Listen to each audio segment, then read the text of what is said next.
Before texting, blogging, and tweeting, there was Amiga, Atari, and Commodore. From its humble beginnings, the personal computer has changed the way we live, gather information, and conduct our business. But not everyone can afford this technology. One Brantford, Ontario man is hoping to change that by coming up with a very different type of museum.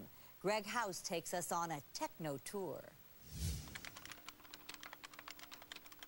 Meet Brantford, Ontario resident Syd Bolton. Bolton is the curator of a very interesting museum. I run the Personal Computer Museum.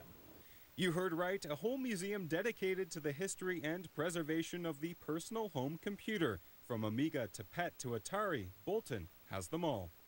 So this is the IBM 5150. This is actually the very first personal computer based upon the machines that we use today. So unless you're running a Macintosh, all of the PCs that you use today basically have their heritage in this machine.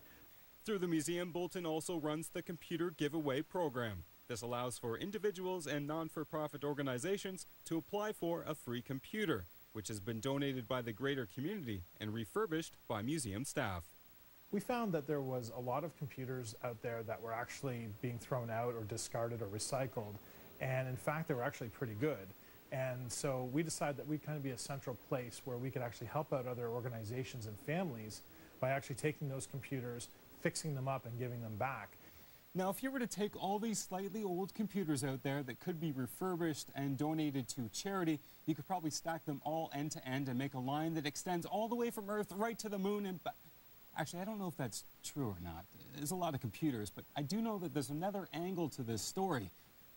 And that is simply being able to take the knowledge and passion you have for whatever it may be and pass it on to others. Everybody seems to have a skill or an interest in their lives, and a lot of times they generate a lot of knowledge about that particular interest.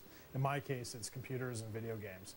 And so I basically decided, you know what, it's a great idea for me to pass on that knowledge in any way I could.